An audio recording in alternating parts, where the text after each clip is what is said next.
Today I'm going to be sharing some real life creepy encounters. These are all things that have happened to real people in real life. Sorry, my camera might be shaking because it's on my bed and my dog is also on my bed.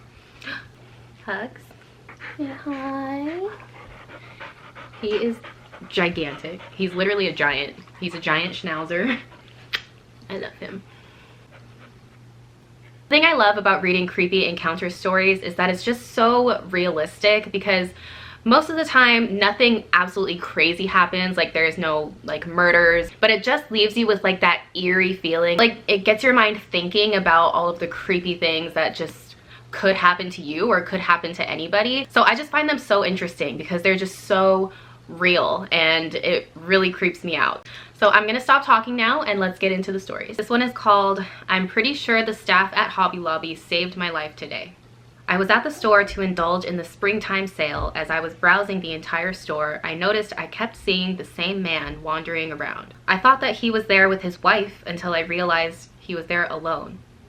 I also noticed he had a Bluetooth headset in his ear the entire time. Not necessarily suspicious in and of itself, but I really started to get a bad feeling when he followed me around the small floral section as I weaved through the aisles. He kept looking at random flowers when I would look at him. I even saw him either quietly talking to himself or talking to someone on his Bluetooth, most likely the latter. I circled through the store several times to make sure that he was genuinely following me and to wait for him to leave before I went to check out. After a while of not being able to see him around me, I went up to the front and got in line.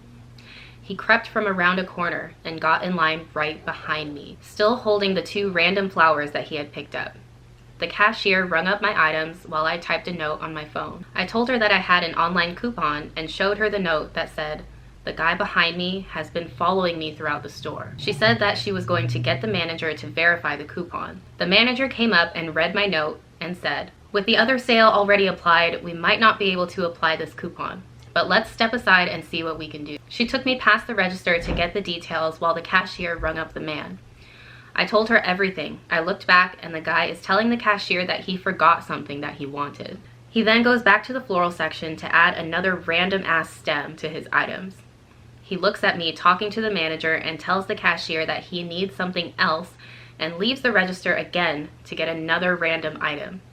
It was at this point that I knew he was stalling to wait for me. The manager picks up on this too and calls up a male staff member to go out to the parking lot to make sure that the man got into his car and drove away. The guy paid for his 4 random flowers and left the store. The staff member came back in and verified that he drove away and offered to be in the parking lot until I safely drove away as well. He came out with me and pretended to grab carts until I'd safely made it to my car and left. I'm so thankful to the staff that immediately jumped into discreet action to ensure my safety. I have a few updates to share. After posting and getting a lot of people advising me to contact the police, I did. After I told them what happened, they told me that this guy was likely part of a human trafficking team and was what they call the scout, who was sent to find a target and was on the phone coordinating a team to grab me in the parking lot or follow me home. They said that these types of operations have specifically been targeting craft stores and places like Target, where women often go alone. They worked with Hobby Lobby and have security footage of his face and license plate. I don't know if they have identified him from this, but they've been great at keeping me updated. I also contacted Hobby Lobby corporate and gave them the store number and the names of the employees that helped me. They weren't specific, but they said that they would make sure that the employees got the recognition they deserved. Thanks to everyone who offered support and helpful advice in this situation. I don't anticipate any further updates, but if I get any, I will post them. Well, that story had a really happy ending, but like I said, it just leaves you with that eerie feeling of like what could have happened. It's just crazy to think how so many small little actions that you can take can greatly impact your entire life. If she hadn't written that note on her phone, if the staff at Hobby Lobby felt like being rude and not being helpful, like that could have been the difference between her ending up in the hands of human trafficking and being able to drive safely on her way home. Like that is just crazy. The next story is called Mother-in-Law from Hell. I've been through some scary experiences, but this was the worst thing I feel that I've ever gone through in my life. I used to be a very naive, innocent kind of person. I was the type of optimist who believed that there was a touch of goodness in every heart. A dangerous mindset to be in. I realize now that seeing the world through my rose-colored glasses put a big flashing red target on my back. Often when you think of scary stories involving creepy behavior and psychological abuse, you think of an occurrence from a stranger. In my case, it came from my mother-in-law. My husband's mother initially adored me, not for any reason other than thinking that I could be easily controlled. I was meek, with a passive personality, so it made sense that I would come across like someone who could be easily influenced. Looking back on it, I cringe at how creepy the situation really was. For the sake of this story, I'll call my mother-in-law by the name of Mrs. Psycho. At the beginning of my relationship with my husband, Mrs. Psycho and I were getting along great, or so I thought. She'd take me shopping, give me compliments about my hair, and girly stuff like that. As the relationship with my partner grew more serious, she'd rant and rave to everyone in our neighborhood about how much she adored me and how I was like the daughter she never had. So naturally, I thought things were progressing positively. But certain things were just really off about Mrs. Psycho. I noticed little tidbits of her behavior at parties and neighborhood social gatherings. She'd sulk in a corner and I'd chuck it up to her being socially awkward or anxious. But looking back at it now, I noticed that she was always whimpering about something negative going on in her life. How she fell off her bike and hurt her elbow while riding through a construction zone. How one neighbor complained about her parking in front of his house, losing her job because she didn't get along with a coworker. The list went on and on. In every story, she portrayed herself as a victim of some unusual circumstances. One huge red flag that my mind didn't understand at the time was the story she was always telling about her son, my partner's brother. She'd say some really disturbing things about how he held her, my partner, and his dad hostage in their own home, and how he'd physically punched their father in the face. The way she described the story made it sound like my partner's brother was a bully to the whole family, and my partner didn't seem to think it was quite as severe as she made it sound. Regardless, in all her wild stories and accusations about him, she always scolded her son in ways that I just can't imagine ever scolding my own child. What my husband and I didn't fully interpret at the time was the underlying problem, which wasn't necessarily his brother, but the woman who had been a driving force for the insanity behind the behavior. Psychological abuse can trigger emotional responses in very unpredictable and disturbing ways. Mrs. Psycho's behavior became evidently creepy after our engagement. She showed signs of unhealthy enmeshment? I'm guessing that means like codependence almost. First, she was angry that we didn't tell her immediately when we'd gotten engaged. Then she was angry when we changed the wedding date without first asking her permission. She expressed a desire for my future husband and I to live in the upstairs of her house and pay her rent. We told her that we can afford our own home and we would want to start a family, so that wouldn't work out. The infuriation in her eyes was frightening. She would look normal one moment. If you told her something she didn't want to hear, her eyes would turn black. The memory of her eyes still sends me with a frightening chill down my spine. From there, she became increasingly controlling. Mrs. Psycho and her husband, Mr. Psycho, would start showing up to our house every other day. I started counting how long they could go without having to see us, and that number came to a mere 3 days. There was no privacy, and I felt like I had to close the curtains over our windows every night. I just had that uneasy feeling, you know? I locked the bedroom door as routine before bed, just to be on the extra safe side. Despite our relationship being pleasant in the beginning, I noticed that I was now feeling like I was treading on eggshells around Mrs. Psycho. It seemed like anything I said was offensive to her, no matter how innocent.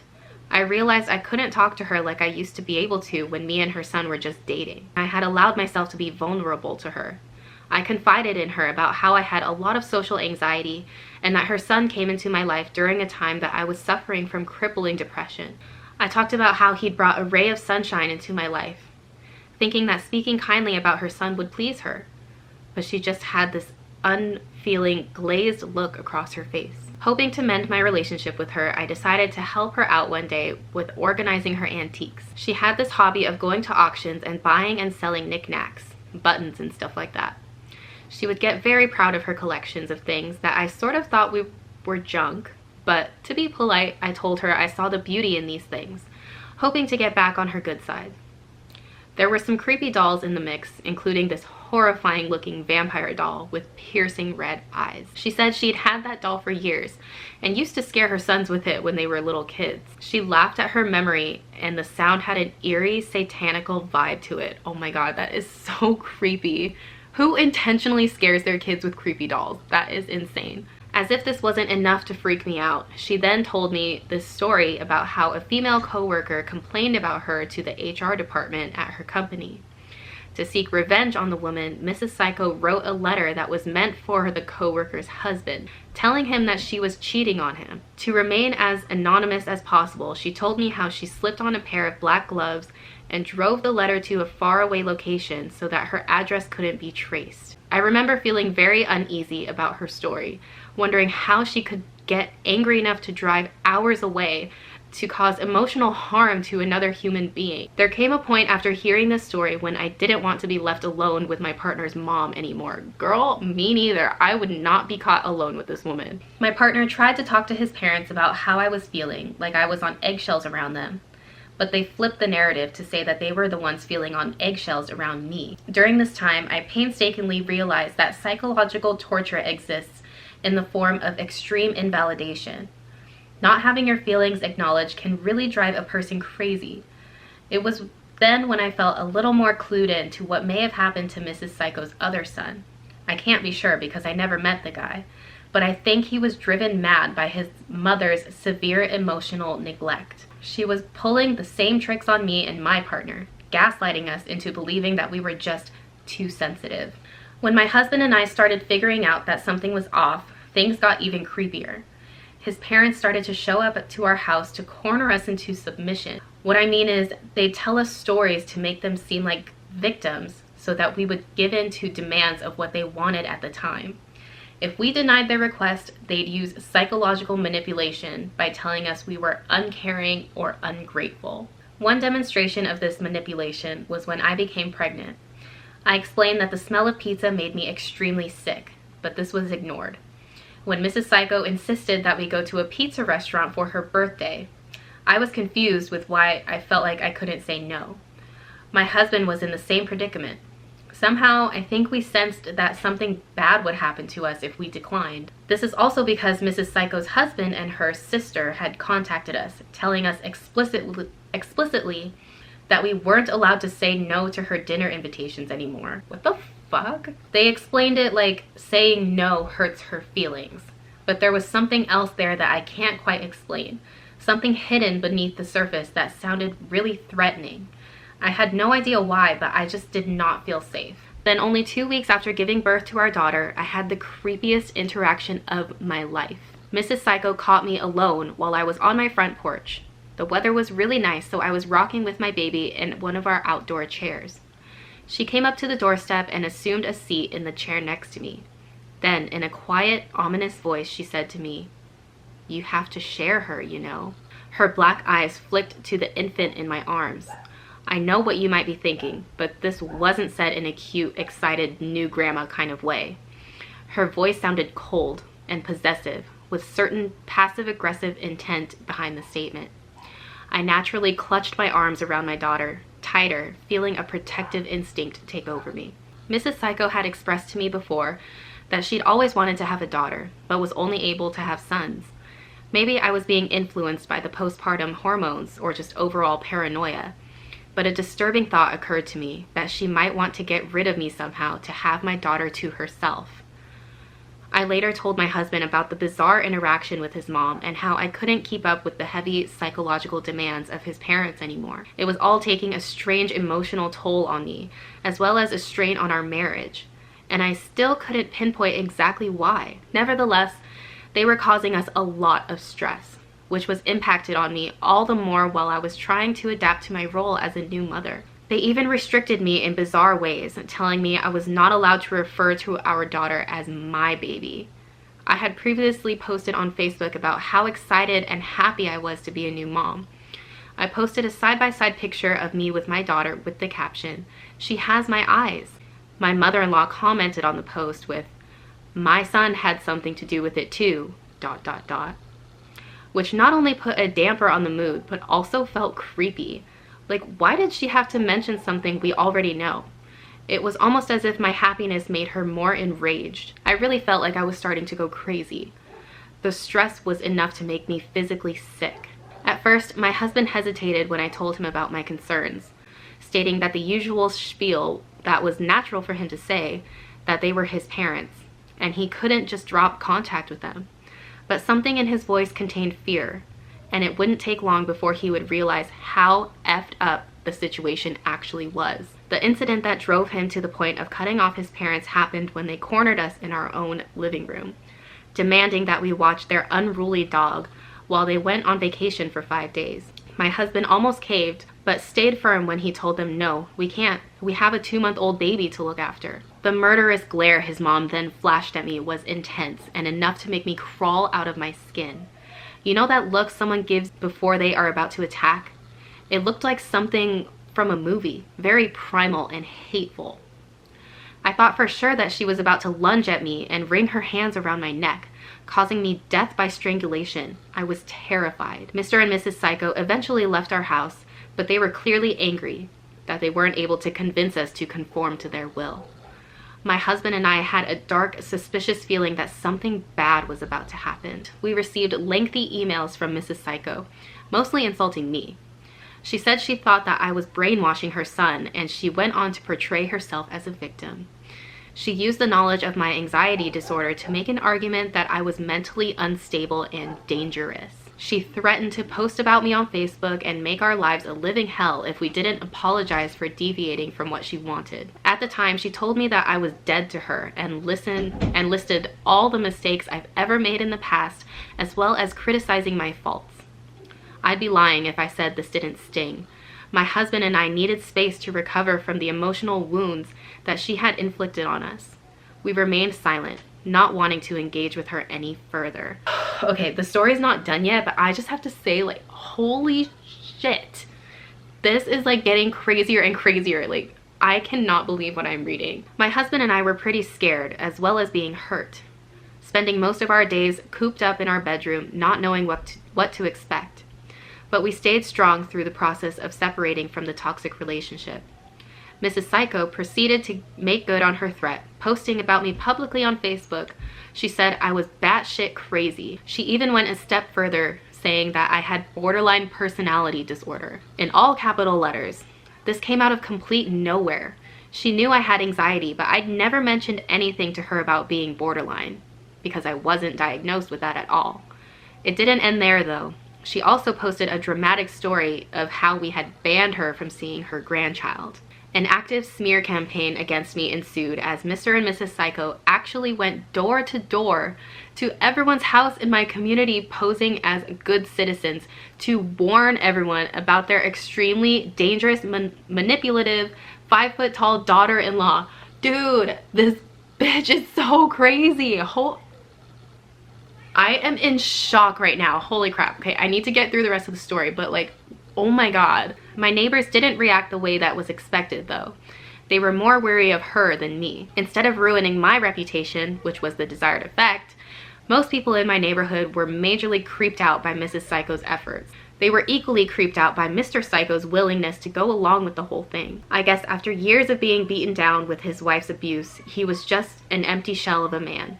A flying monkey to the proverbial wicked witch. There are a few doctors and therapists in my neighborhood who couldn't officially diagnose her since she wasn't their patient, but they said off the record that they believed Mrs. Psycho may have been projecting, meaning that she was, in essence, confessing that she is potentially dangerous and volatile while pinning it on me. This, along with some stories of Mrs. Psycho's interactions with other people in our neighborhood, confirmed that something was disturbingly off with this lady. This information made the situation all the more unsettling when Mr. and Mrs. Psycho showed up to our house for what we suspected would be a confrontation. My husband and I were watching Survivor in the living room with our baby when the doorbell rang. He crept to the front window to peer behind the curtain to see who it was. I could see the fear on his face. "It's my parents," he said, and my blood ran cold. I immediately ran with the baby upstairs, pausing only to tell him that it was his choice whether to answer the door or not, since they're his parents, but that me and the baby would be hidden away. As I made my way upstairs, my husband hovered by the front door, conflicted. He didn't know what to do.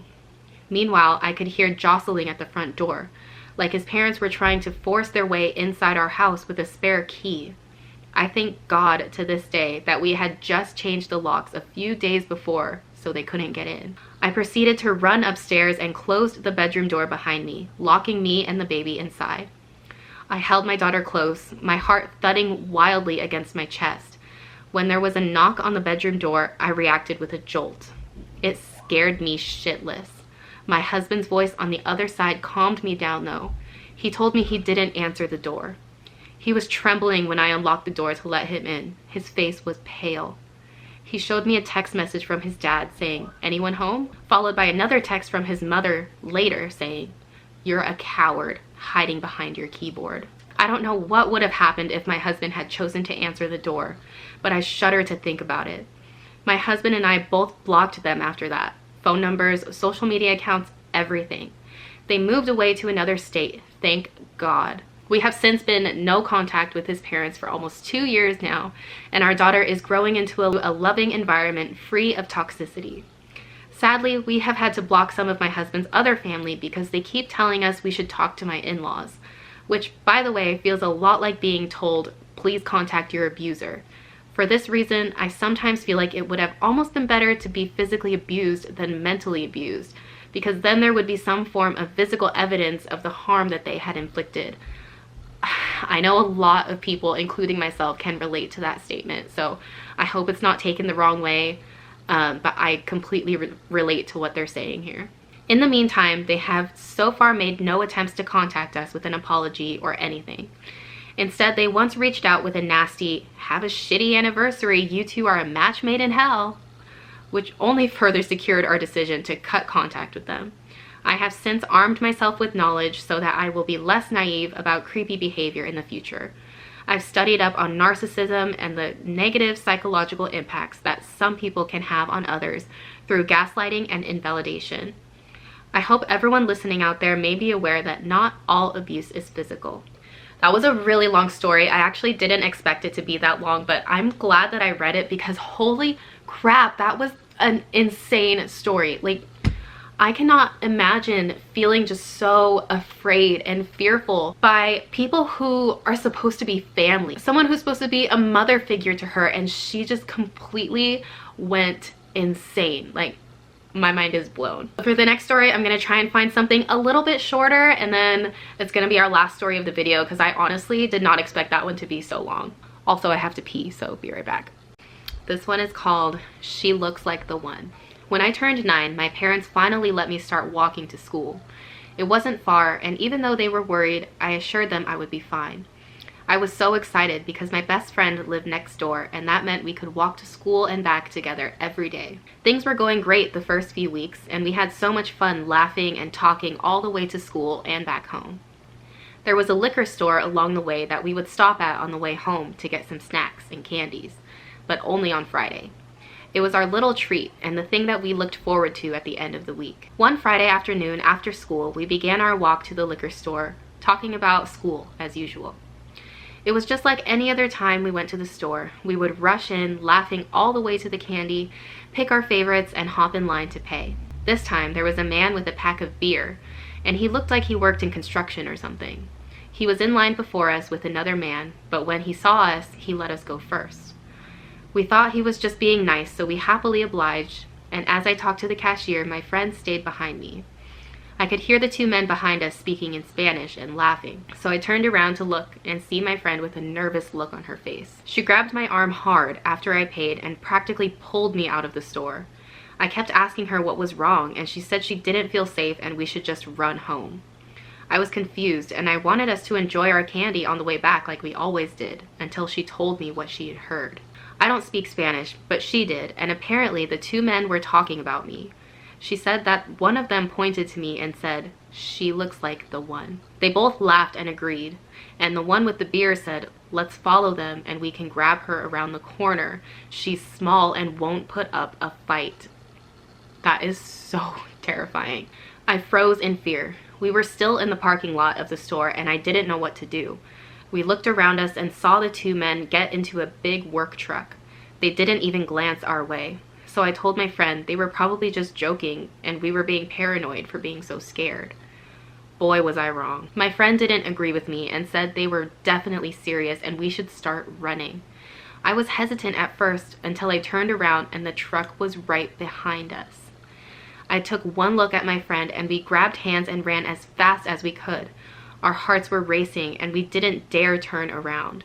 We were both crying and ended up dropping our bag of candy. We turned the corner and there was the truck.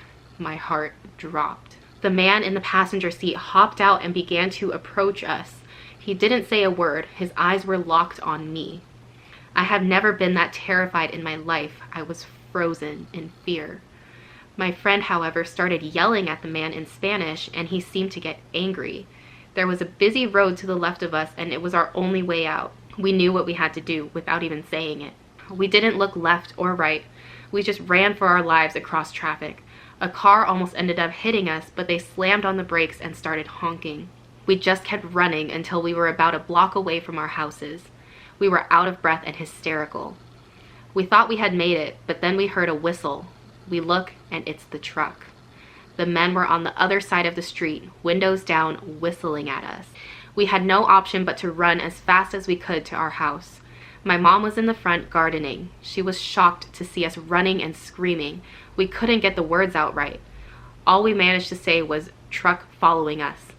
She immediately ran to the street to see the truck peel away.